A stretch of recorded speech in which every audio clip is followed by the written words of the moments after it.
sometimes people miss sessions. And so these standalone sessions means that if you miss something, you always know kind of what's happening in that specific session. And so today, what we're going to be covering is where AI video actually is. So I've spent a little bit of time doing some research behind the scenes. I will be giving you the research, and I've created a document with the research listed for you. So I'll share that in a few moments after we've seen a short clip, and where the AI space is, the how and the where. There's a lot of hype going on, as we're obviously noticing that. And as it's a training session, we like to know what we're going to be leaving with. So these are a few pointers that we'll be looking at. We'll be looking at the actual landscape, put together a clip. I've used one of the tools we've spoken about before, and I'll say I created this specific one I'll share in a moment using Notebook LM. And it just talks through, and I pulled some data. I've done some research, and it pulls out a few of the nuggets from where the terrain is, where the space is at the moment.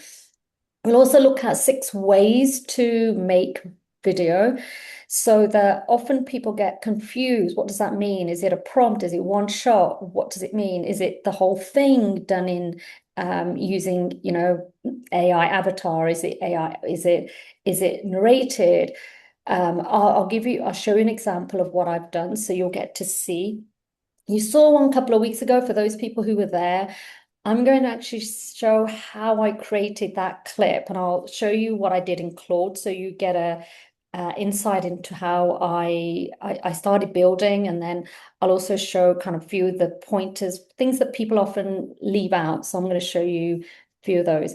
Some of the risks the risks that matter are not ones that we're often warned about. Sometimes, like, everything just gets done. So you just put it in the tool and it will come out and it's this polished version. Well, that's not quite how I'm seeing it, unless people are seeing it differently. It'd be great to hear. So one builds step by step. So I'll show you that process.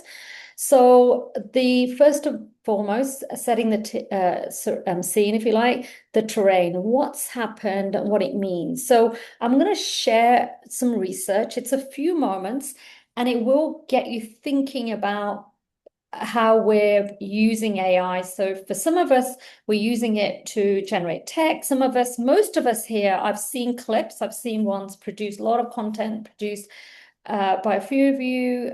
Tom, you've been super active in this space. And what I'm going to do is I'm going to share kind of what's happening, and also what's happening for this side, certainly with EU regulations coming in play. Well, actually, much more of it's happening this December. So I'm going to show you a short clip. It is a few moments, so you can relax and watch this.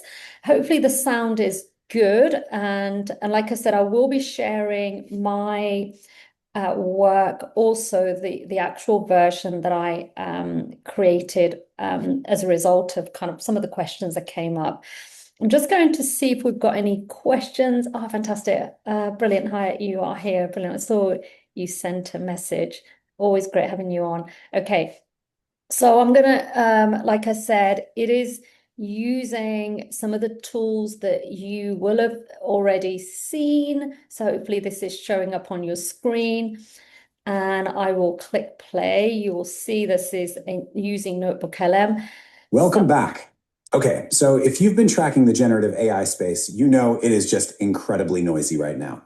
Today's high contrast explainer is designed to do exactly one thing: cut straight through all that vendor hype and nail down the verifiable ground truth of the current AI video landscape. We're moving past those glossy marketing demos to look at what's actually happening out there in the market, and we've got some beautifully designed premium visual breakdowns to help map it all out for you today.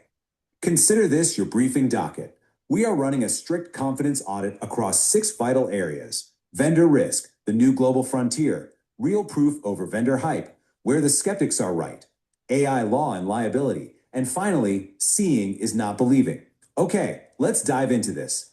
Section 1, vendor risk, the fall of a category darling. So the whole landscape dramatically shifted back in April 2026. Get this, according to joint reporting from TechCrunch and OpenAI themselves, OpenAI's Sora was reportedly burning through a staggering $1 million a day. $1 million a day. The lab that literally made the AI video category famous, the one we all just assumed was the undisputed heavyweight champion, well, they realized the economics simply weren't sustainable for a consumer product at that time. It proves that the biggest risk to your business right now isn't necessarily the tech failing. It's actually the companies building it abruptly packing up and exiting the consumer space entirely. And as that peak user base dropped below 500,000, these massive enterprise deals just completely fell apart. Case in point, a reported $1 billion 3-year character licensing deal with Disney completely collapsed. And what's truly wild about this is that Disney allegedly learned about the shutdown less than an hour before the public announcement. Literally under an hour. It's a stark reminder that right now, the vendor risk story is actually far bigger than the tech story itself. If you build your entire workflow around a single darling vendor, you are highly, highly exposed. Section 2, the new global frontier. Who actually leads now? With those old assumptions about Western lab dominance completely shattered, we have to look at the verifiable data. Based on blind human preference testing by the artificial analysis video arena, look at who actually sits in the top tier right now. You've got Google's Gemini Omni Flash right alongside Chinese labs producing models like Minimax H3, ByteDance CDance, Alibaba One, and Clang. We're talking about a fundamental geographic shift in where the absolute frontier of generative video currently lives. Now, what's really interesting about this is the shift in licensing. DeepLearning.ai reported a massive insight here. Alibaba's Wan model is shipping under Apache 2.0. Think about that for a second. That means the most permissive major open source license in the generative video category right now is coming directly from a Chinese tech giant utilizing a brand new architecture rather than from a traditional Western open source lab. That is a real game changer. Section 3, real proof over vendor hype. Verifiable ROI. We need to aggressively move away from these vague, hand-wavy vendor case studies and look at concrete, verified production wins. So let's start with streaming. The Verge explicitly reported on Netflix's Q 2026 earnings, revealing that roughly 300 titles actually utilize generative AI. In one specific documentary, 17 minutes of footage were produced twice as fast and at half the usual cost. And this isn't just about, making things look cool. It's about tangible budgetary survival. This was footage that absolutely would have been left on the cutting room floor due to budget constraints, but it was saved entirely by AI integration. And the speed advantages are just as stark over in the advertising world. Business Insider interviewed a named executive from Mondelez who walked through the production of a specific social video for Chips Ahoy. Under a traditional timeline, this whole process took 10 weeks. But using generative AI workflows, that exact same production timeline was condensed down to mere minutes. 10 weeks to minutes. That is a verified radical operational shift for sure. Section 4, where the skeptics are right. The technical boundaries. Now, as enthusiastic as we can be about those incredible ROI numbers, we have to objectively validate the real unresolved limitations out there. The skeptics definitely have a point. The leading AI models are still really just shot generators. They are not movie makers. You can't just type in a quick prompt and spit out a short film. We are still dealing with major, major flaws. Maintaining visual consistency across multiple shots is incredibly difficult. Generating accurate hands, rendering fluid, realistic physics, and keeping lip sync accurate past the 8-second mark, these remain massive technical boundaries that severely limit the whole plug-and-play utility everyone wants. And there's a cultural boundary here as well. When brands try to push front and center hero AI creative, we see repeated, fierce consumer rejection. We've seen Coca-Cola face backlash 2 years running, and McDonald's recently had to pull an AI-generated ad altogether. This is a repeated pattern of consumer pushback. It's not just a one-off anomaly. The audience can absolutely tell, and quite frankly, they often really don't like it. Furthermore, the economics of generation are just wildly inconsistent right now. There is currently a massive 80x price spread between different models that produce very similar visual outputs, 80 times the cost. In this specific developing market, a higher price tag is absolutely not a proxy for higher quality. You literally have to test the outputs blindly to know what you're actually getting. Section 5, AI law and liability. The rule book hardens. Let's move to and see how this builds, because this isn't the Wild West anymore. There are concrete legal deadlines that business leaders have to navigate immediately. The European Commission has mandated hard transparency deadlines. The EU AI Act, Article 50 transparency duties officially went into force on August 2, 2026. And for AI systems that were already on the market, the grace period to comply ends strictly on December 2, 2026. If you operate internationally, you absolutely must have these dates on your radar. We also have crucial new case law to look at. Getty issued a statement reporting on their UK High Court litigation against Stability AI from back in November 2025. It was a highly complex split decision. The secondary copyright claim was rejected, but they did find limited trademark infringement. Now, what's the most important takeaway for enterprise users here? The court actually set a precedent that liability lands squarely on the model provider, not on the end user. That is a huge sigh of relief for people utilizing these tools. Finally, Section 6, seeing is not believing the societal impact. So the crucial point is, beyond the enterprise ROI, the vendor risks, and the legal battles, we are facing a profound philosophical shift regarding digital media itself. There's a recent genuinely chilling study from the MIT Media Lab, and they found that exposure to realistic AI video erodes viewers' confidence in genuinely real footage. The primary societal cost we are facing isn't just about specific deepfakes deceiving people. It's much, much deeper than that. The sheer existence of this technology is starting to make us doubt the authentic reality captured on camera. Which leaves us with this final, provocative thought to close out our explainer today. If realistic AI generation makes us naturally suspicious of literally everything we watch, what happens when video loses its status as objective evidence? It's a massive question, and it's one that will undoubtedly define the next decade of our digital lives. Thank you so much for joining me for this focused breakdown, and as always, keep seeking the truth behind the tech.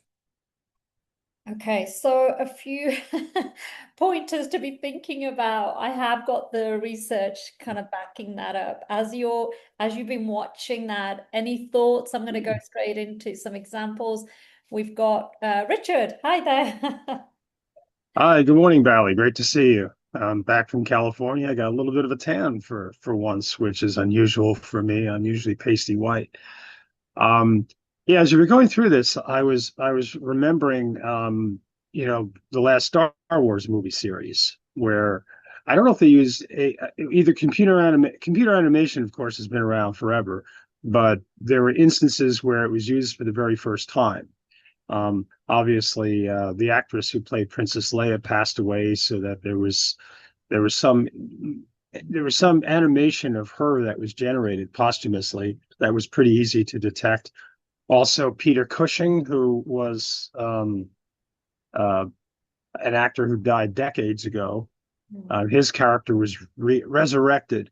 And I remember feeling that it was kind of kitschy to watch it. I didn't object to it because, I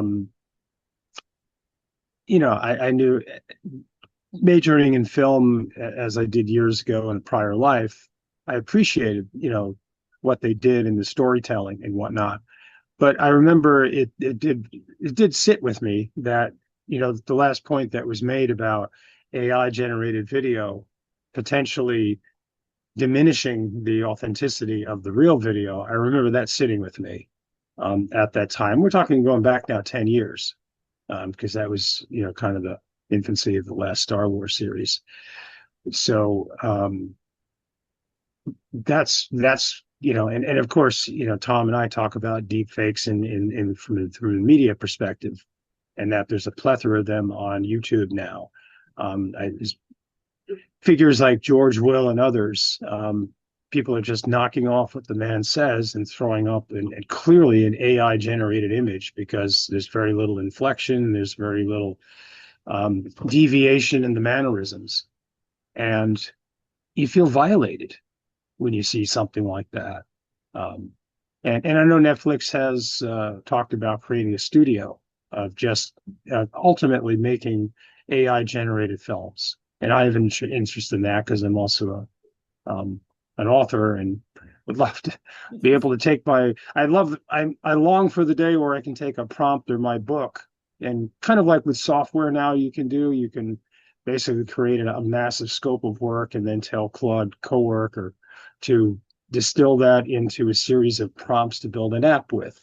I think that's where we're going with movies, where we'll be able to take, a storyboard of all the different scenes, dialogue, and whatever, and distill that into a capability that will write a series of elaborate prompts to produce the videos. Because that's what filmmaking is. This notion of entering a prompt and creating a 2-hour video is a fallacy, because that's not how movies are made.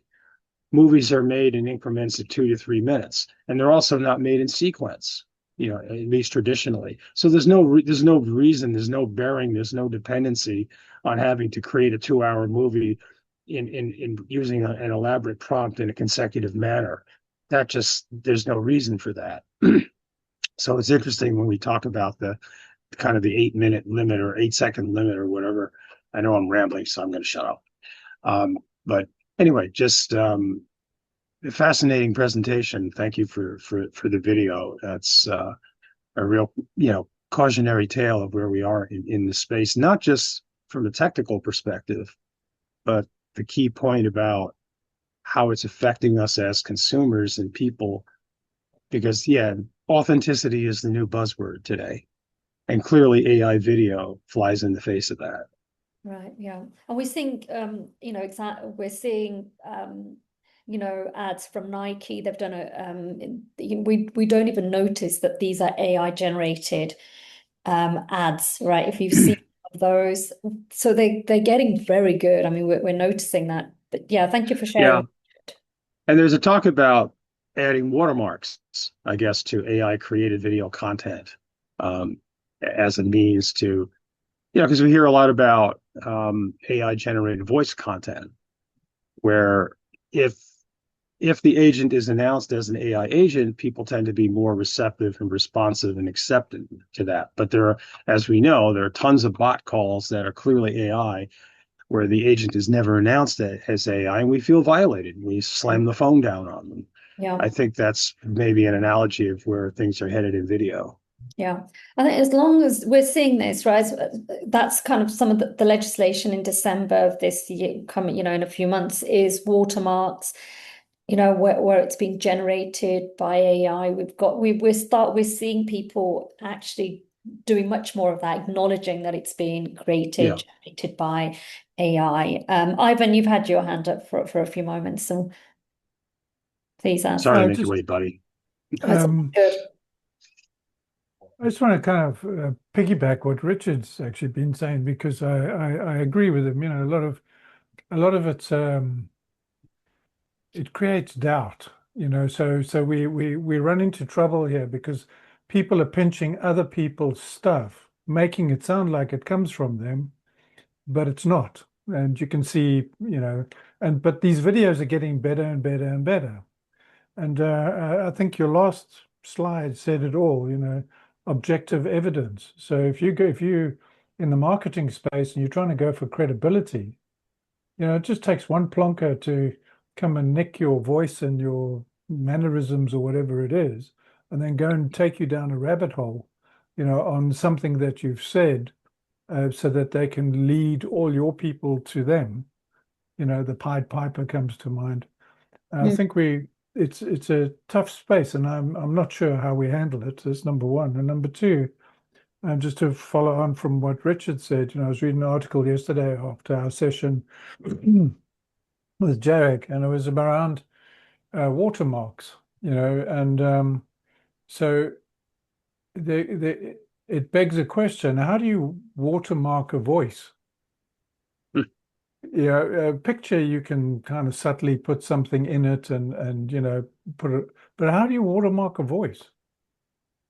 And you listen to some of these things and you just go, is that the real person or is it not? And I mean, I happen to know some of these people, and you go, that's definitely not them. I know that, I can tell you that, because they'd never say that. Yeah. Or they follow a recipe, and I know you use Notebook LM, but if you've watched a few Notebook LM presentations or summaries like the one that you've done now, you will spot the pattern. They're all the nuances are very similar. Content's different, but the nuances are the same. Yeah. Even the inflection in the voice. Right. Yeah. Go ahead, Richard. I was just going to say, for a lot of our content that is produced, we have things built into, rules and government and things built into what we create that can identify AI produced content, and that can remove it, strip it. And you're right, Ivan. They're clear cut words, phrases, phraseology, terminology that makes it clear that it's AI and easily recognizable. When people get better at disguising what is AI, today it's pretty evident, but there will come a point where where it becomes nuanced and we can't detect, to your point, and that's what I worry about. Yeah. Yeah, and I'll just jump in with this last point. Really, is we're blessed in a way because we belong to little groups like this, so we're a little wiser about some of the stuff. So we're more acutely aware of these things. But for the average Joe, they're not, and many of them are being duped. Yeah, not through anything other than they just don't know any better. And a lot of I use these things, so-called marketeers, are manipulating, for a quick buck at the moment, and a lot of people are getting taken for a ride. Yeah, We're not those people. And I suppose one of the reasons why we have a lot of the reasons we have these discussions, a lot of is sort of it's been integral, the integrity with our branding. We'll be talking through that today a little bit, as I'll mention one of the examples that I put together. And people see, it's about sort of showing up, right? And being integral. And also you'll see the clip. It's not me. I'm going to show you one that I created. And we can all do things like this, right? As long as we're looking and checking, right? So we're going to go through, there's different means, right? We can create one shot, I'll show you the slides in a moment. I'll show you the example that I put together. Often there is a little bit of backwards and forwards. I mean, like you said, if they don't write or speak in that way, and then you pick that up, then obviously what they haven't done is they haven't cloned their voice, right? They haven't done that bit, right? We've been talking a little bit about that in direct sessions. They haven't kind of, looked or kind of checked kind of what the outputs are, right? So in fact, what I'll do is I'll show you a few pointers just in terms of, and then I'll show you the actual clip that how I did it, the pipeline that I worked through. And I think people are often interested in learning that, and then they can have a go for themselves because we want to be able to create content. We want to get content out there, and I'm all for that. And it's also making sure we do it in a way that resonates with our branding. I'm all kind of standing by that, really. And does it reflect you as an individual? Would you put that out? And would you put that out to individuals, right? So you've just seen a research clip. It's not which tool. We saw the example here with Sora. It's how much you hand over. So often the thing is, how do we, what bit do we hand over to a tool? Delegate everything. Maybe it's the, novelty you can't control. The output may surprise, but maybe may not be reliably yours. Like we've seen examples here, it's not the way they speak. Or delegate the least. It holds its own brand. It's yours. Consistently becomes a deliberate choice, not a lucky outcome, right? I'll just put it out there, and it's like guacamole, right? You just put it out and just for the, just hope for the best. Well, that's not good enough, right? Especially when we're standing and being true to our brand. The ceiling is real. So if we think about, it's also structural. We have examples of VO. We've got maximum single shot length. So thinking about sort of having, when we talk about single shot, we're thinking of one prompt and it generates, well, you'll have seen the output. And we kind of think we're going to be able to have a prompt that's going to work, and often it doesn't do the thing. You're like, well, what is it that I'll ask Claude to help me write a prompt to give me an output, going backwards and forwards. So Kling, we've got 5 to 10 seconds per shot. We've got Firefly, maximum single shot length. That Canva, if you've been using maximum single shot, they've all got very restrictions. Single shot. Top out under 15 seconds, and what that means across major platforms. So actually it tends not to do well with a single shot for a longer than a few seconds, but we need kind of chained prompts which stitch together the clips. As we've said, we've seen examples where we've had This isn't not new, right? We've seen this where AI generated content previously, but now we're looking at how do we as leaders, business owners, put our content out there so that we can think about how it might compound. So the risks aren't the ones you're told about. Consistency is operators discipline, not feature. No platform guarantees brand consistency out of the box. I'll show you how I've been doing this and what comes out when I've connected the tools.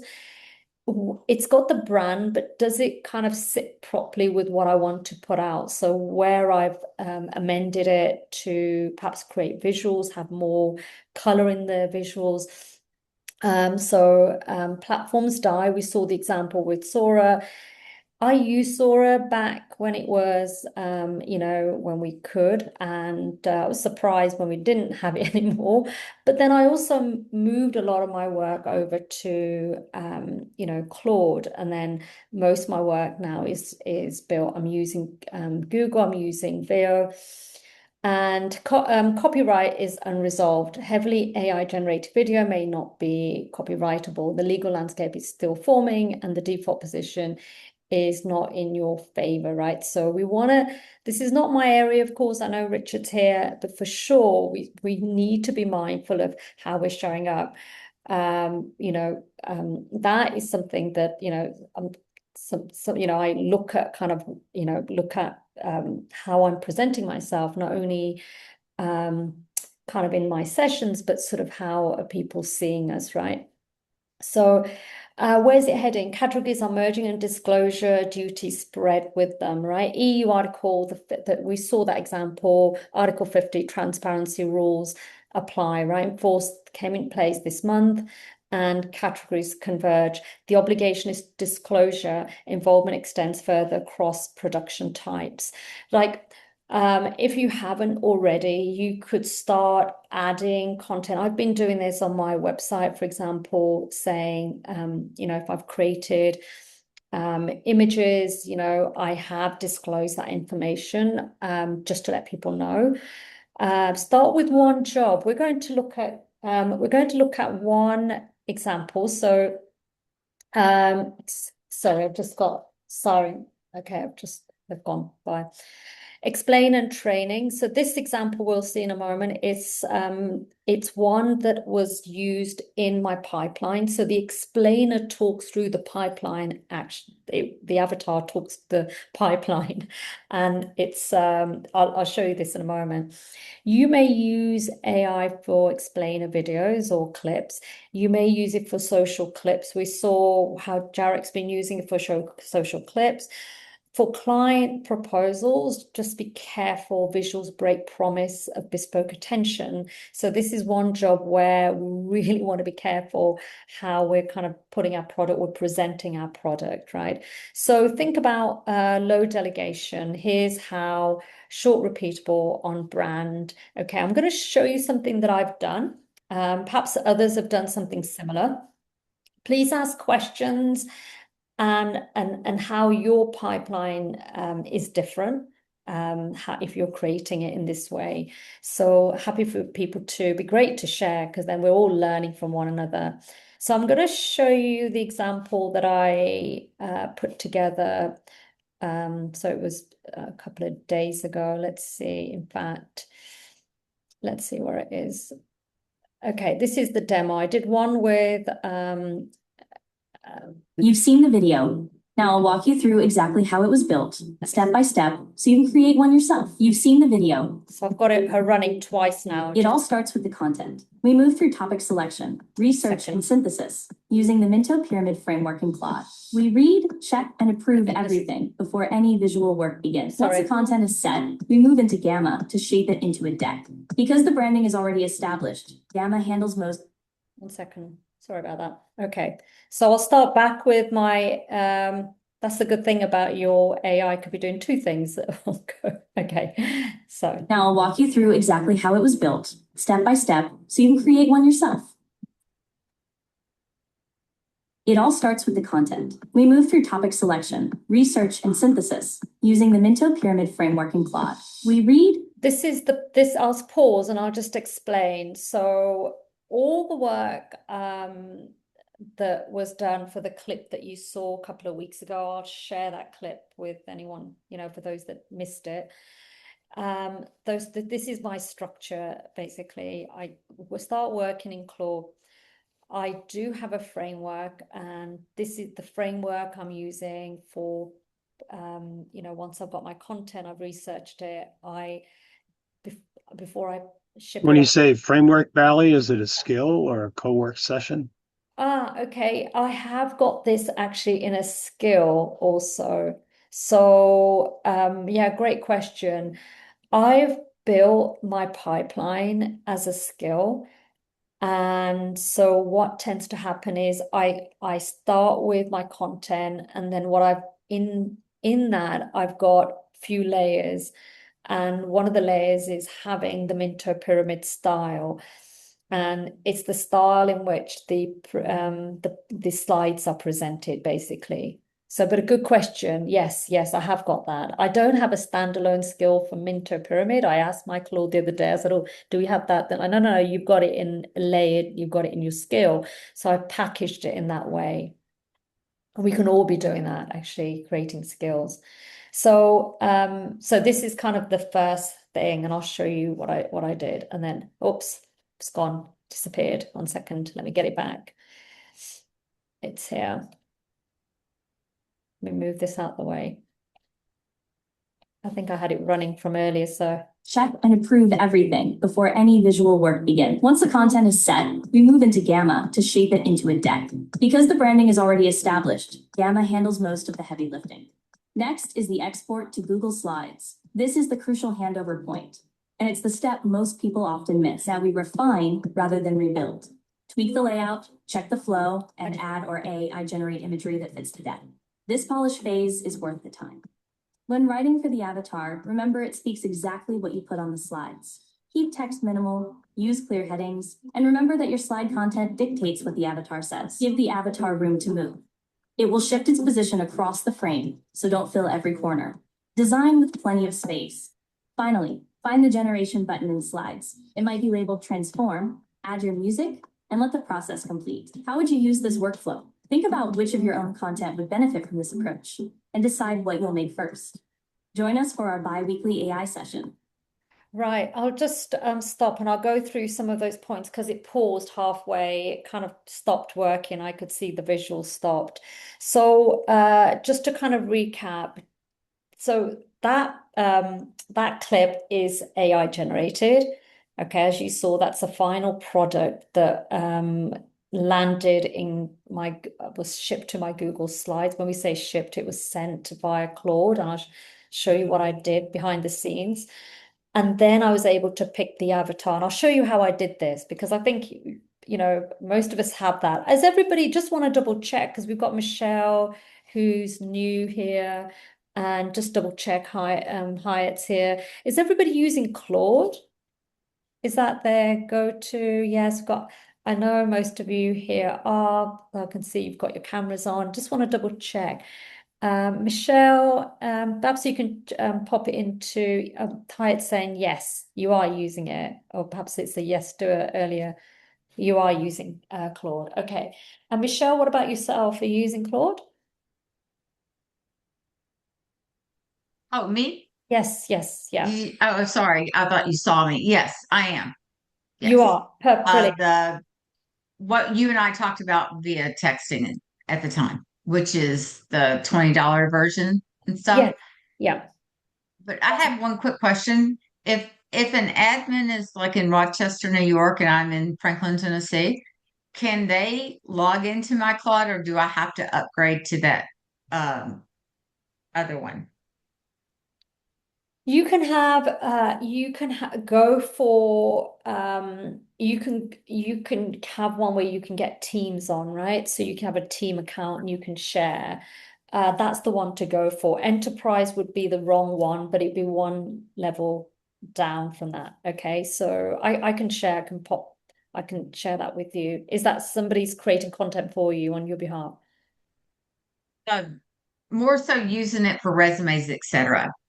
most of you guys know I'm a recruiter. So I've got someone that does know, understands AI, but he cannot figure out how to do a resume. So I've got to find someone to show him how to do that. Because I don't know how. I haven't done it in years. Might be a few people here that can support you with that, right? So I'm gonna share what I did in Claude. So that clip, by the way, I'll share it via email so you can have a look at that clip. And it is actually on LinkedIn. I shared it yesterday as a kind of just a promo. So I was like, okay, well, why not share it? And then, so hopefully you can see my screen. Okay. So what I have got is I've got my branding, and I'll show you what tends to happen when I've actually sort of gone through the skill, which is, and then I'm ready for the slides. This is the branding. Now, I would encourage everybody to have their branding down so that AI can kind of, pick up on the branding that you've created. By the way, you don't have to do this yourself. If you have something in mind, you can ask Claude to help you. By design. Yeah, and I did use design. I don't know if it's showing up on here. So I did go into Claude Design.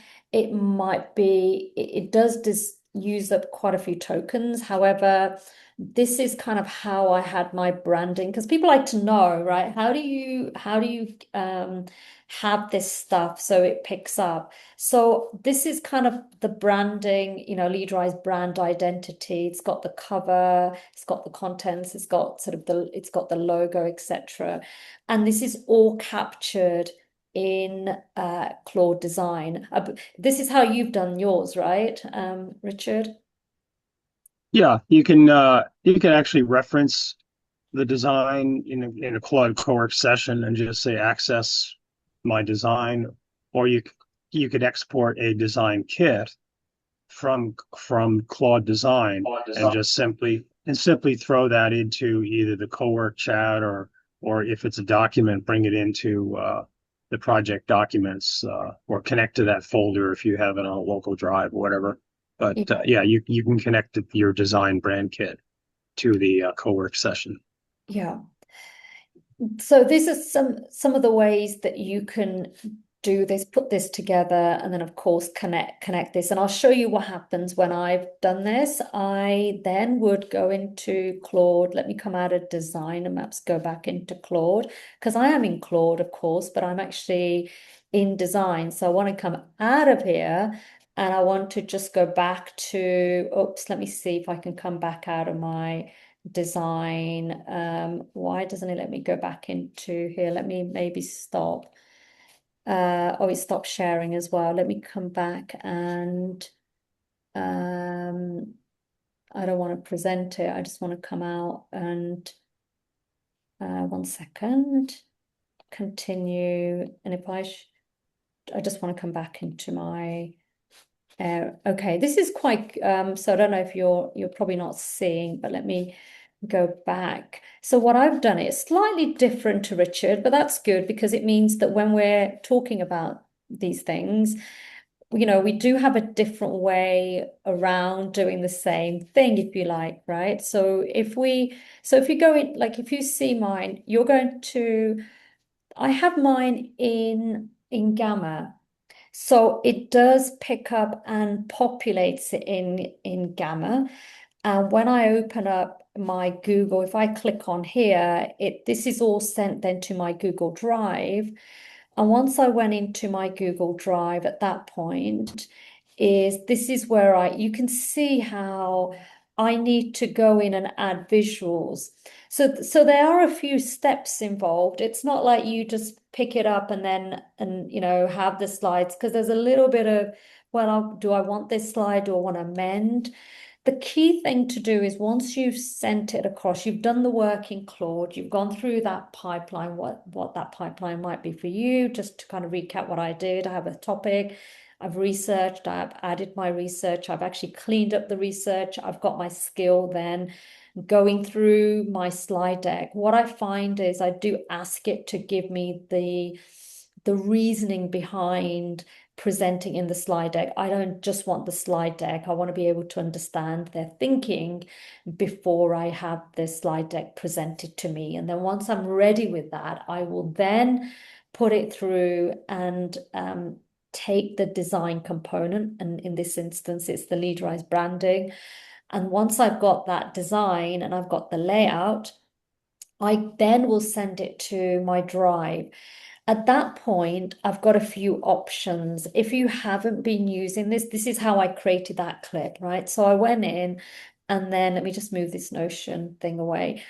So you can see the different things you're able to create. So you've got the slide, you can add images. So I added a few images, and again, you could use your own prompts, get Claude to create your prompts. And then what you need to do is you need to click on transform. A few days ago, this got tucked away and I was thinking, where has it gone, right? At this point, you can turn it into, this is the magic, right? So you can add narration, you can include music, turn it into a clip, a video, right? So it will come into this way. Obviously, I will do more than this because I won't do it. I would tidy my slide deck. I wouldn't go with that slide deck because it just doesn't have the visuals, it doesn't reflect. It might be a little bit slow on here. I tend to find on Zoom, if I'm doing a demo, it might be a little bit slow. So you can pick which slide deck you want. So in this instance, I was using an explainer clip, right? So let me move this out of the way. So many different things popping up. So you can deselect. Obviously, this wouldn't be like this. I would tidy this up in that space here. So once those visuals, and I'm happy with the layout, the format, and it follows that Minto pyramid format that I've already worked on. So most of the work is done in Claude. I've then sent it across, and then I'll say something like next. And at this point, what you do is you'd click on whether you just want AI avatar and voiceover or just, or you just want the voiceover. Then you can then just create the clip. Now, what tends to happen once I click this, you'll see different avatars showing up, right? By default, I think they give me Olivia. They may give me the one I had recently, and then it's like polishing. And actually I can't see did I click the avatar? Oh, it might be converted. No. Did I click? Okay, so I couldn't see which avatar they picked up. Normally they give you an option of the one you want. There are a few you can pick for yourself. So I'd encourage everyone to have a go. And the nice thing that when I first did this, I'm going to show you some of the hiccups and things that I initially thought, can I move the avatar around? Yes, you can. You can place the avatar where you want. You can just, so the design component, you can obviously just still change your slide deck. One thing I really like is that you can edit this, and it's really simple to edit. And so it takes a little bit of time, but it works. So if it's if it's an explainer clip or it's an onboarding, it's something, we've spoken about this certainly in Jarek sessions, but if it's something repeatable, you don't have to keep doing it. You can have like the onboarding given to your team, right? So that they've got an explainer clip, and then that will help them through the onboarding or, different processes you might have. So this is definitely not difficult, to do. Like you can, it's given me time, but I couldn't see the avatar. It might be that I didn't add the avatar. I'm just going to Everyone asks what my process is, not the tools, the process. So rather than describe it, I'll walk you through the one I actually So you can move things around, make it, use in this video. Start at the end. The destination is a branded, client-ready deck, narrated in my voice, built in an afternoon. Not a rough draft, but a finished piece I'd stand behind. Most people open with a huge, clever prompt. I do the opposite. I start close to blank and let the model ask me what it needs. The tools change every month. The judgment doesn't. I don't tell it how. I tell it what great looks like, who it's for, and what they walk away able to do. Brief the outcome, not the steps. When something's off, don't patch the one line. Ask why it happened and fix the pattern. Then the next 10 outputs improve, not just this one. Before I review anything, I ask it to review itself. Where is this week? What did I miss? These are some tips, actually, bearing in mind that you don't have to be doing the work. You can ask the AI to do it, self-check. It catches most of it before I ever look. Design the job properly once. The brief, the standard, the check. Then let it run. Babysitting is a sign the job was never designed. The parts one do every single time. Format, brand, export. I stop doing by hand. That's where the afternoon comes back to. Here's the whole pipeline. Draft in plain language. So this is kind of the steps, right, that I built this, right? So draft in plain, simple terms, shaped in Gamma. It lands in Gamma. If I go in and look at my Gamma account, it's there. It's all been connected. You can then, it's exported to PowerPoint or, PowerPoint slides, open in Google Slide Deck. You've got the branding. The thing that it's already got the branding, the logo, it did tell me it can do it, but I didn't do it there. And then you've got the narration, and then you're ready to publish, check, obviously edit, and then you're ready to publish. This format, some of the things here were from that clip we saw a couple of weeks ago. Okay, so these are the steps, you're seeing it. In Gamma, export to PowerPoint, open it in Google Slides, brand it, generate the AI narration, and publish. 7 steps, and only the first 2 need me. I'm not asking you to rebuild the whole pipeline. Pick one decision, one step you'll run through AI this week that you used to do by hand. The tools keep changing, but your judgment compounds. Take the thing you'd admire and make it something you can do on Monday. That's the whole point. Come and build with us. Okay. Everyone asks what my process. Okay, so in essence, that's it. Those are the steps that I went through. So questions, share, how does the process you differ? So, okay, Richard.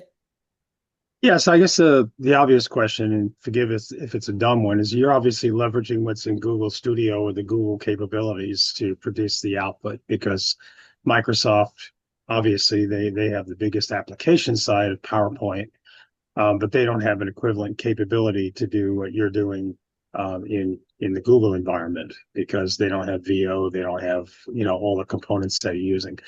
And the second question I have is, does this produce an MP4, or is it like a slide deck with embedded video?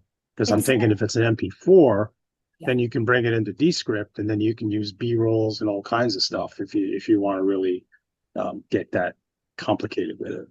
Yeah, it's an MP4. So you can then I uploaded it to Canva. In fact, the tools I've got connected are Canva, Gamma, just come from a design component. Absolutely, if you've got Descript, there's much more we can do with Descript, and it's got its own AI component built in. Okay, thanks. Yeah. Very impressive.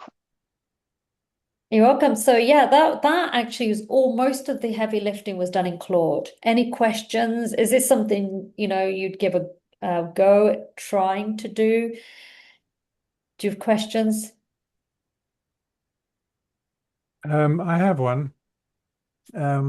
If you can get it to do, with the picture, helpful to see the process you followed. Is there a way or a tool where you could, so currently there's a voice being used, and it's not your own, is there an AI tool that would kind of look at your voice, look at what was being said on the narration, and actually change it more in line with your voice? Yes, yeah. So I've also, I don't know if you saw maybe a couple of years ago, some of the clips I was sharing on HeyGen.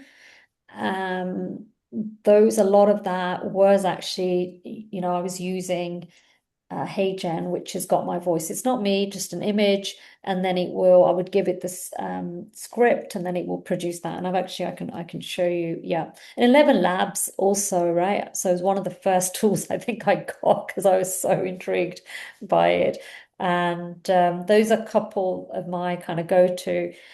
These are all subscription based, so you do have I think you can have one avatar, I believe, with HeyGen, which is, there's not much you can do with kind of the free tier. So it's, if it's something you want to do, then for sure I would sort of invest in that because your voice is there. You just give it an example of your voice and then it does it. So yeah, absolutely. Okay. I did think about that. Then I thought it doesn't, does it have to? I think we spoke about this last time. Does it have to be us? Not necessarily, right? So that's Mm. you can do It's a tricky one, actually, because I think it depends Yeah. on what you do. Um, some people might say I'm opinionated, and uh, I have a certain way of dealing with issues. The question is, would an American accent work with me? Question mark, yeah, to it's a add and really take away. it's a really good it's a really good question, right? So would you want something that's not you, right? So this is AI generated, it was a while back. Hiya, just a quick note. I'm really looking forward to tomorrow's live with Key Jones. We're diving into something I think a lot of leaders need right now, finding rhythm. It went a bit Australian, but it did a pretty good job until about there. It's not about Yeah. moving faster. It's about leading with better timing, more ease, and using AI in ways that actually support your flow. So that's an example, and I did that it was a while back already, so I'm sure it's come a long way. And I used it initially to do lots of different posts, and then it's like most things, right? Do I how comfortable, and then hair got cut, and but I did put something out the other day, it was AI generated with long hair. Anyway, so Interesting. Something to go play with. I'll add it to the list. Because I think it's an intro video or a short little clip, I think there's some mileage in it. But I think you bring up a good point too, Ivan, in that if you're doing it for a culturally diverse audience, you may want to vary the avatar, all those elements. There may be an anti-American bias. I certainly get that. We all love to hear British twang. I mean, it's been proven that Americans respond positively to that for whatever reason. I mean, we like you guys. Sorry about 1776. Oh well. But yeah, in certain cultural regions of the world, certain communities, it is definitely advantageous to be more culturally impactful, I guess, with the voice and the tonality and even the language. yeah.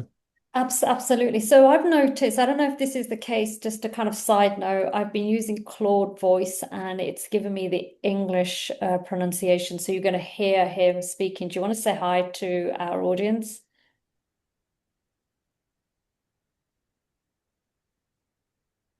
Hi, everyone. Lovely to have you here. I'm Claude, and Bally's got me on the line. What are we diving into today?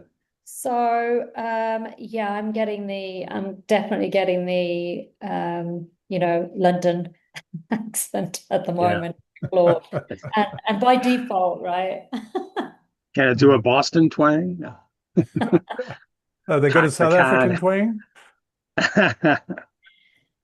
Yeah, and you raise an important point, right? So and some people like that, some people don't. I find that a lot of people I work with are in the States, so for me it works. But you're absolutely right, Ivan.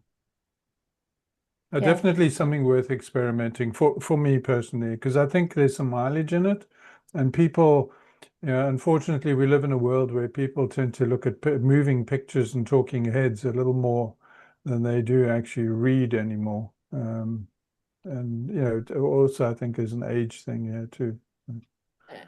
Brilliant, brilliant. Just a couple of Thank you.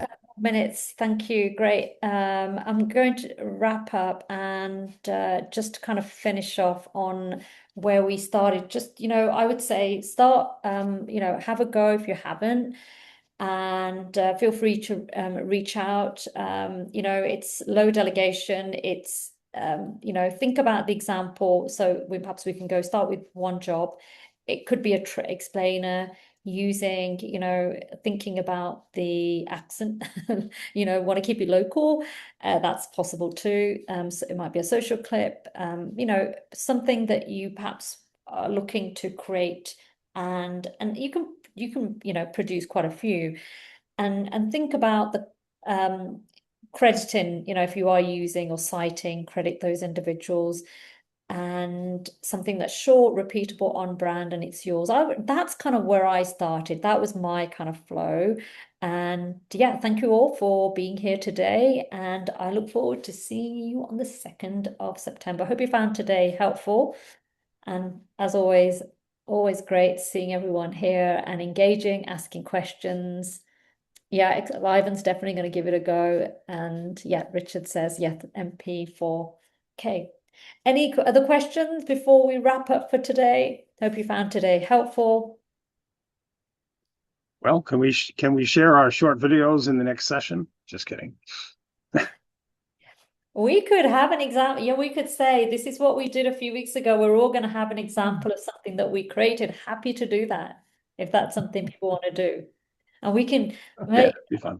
If that's something people want to do, I'll put a little brief on how long it needs to be, so we'll keep it like within time. So everybody has a time constraint. Otherwise, you know how these things go. Right. Yeah. 20 Right. seconds. 20 seconds, 30 seconds. Yeah. 30 seconds is Yeah. probably good. YouTube short. Cool. Okay, we can Wonderful. definitely do Thank that. you. All right, you're welcome. Yeah, we'll put maybe we can have a competition and we send something out to do a fun kind of prize. Let's see, we kind of vote on it. That would be fun. A Princess Leia bobblehead. Yeah. Fabulous. Thank you, everybody. And great. A few points it did stop, so I will share that clip, the one that you weren't able to see the full pipeline. All right, great. Having you on also, right. Michelle, and everyone. See you soon. Thank you. All right. Bye Take care, now. everyone. God bless. Bye.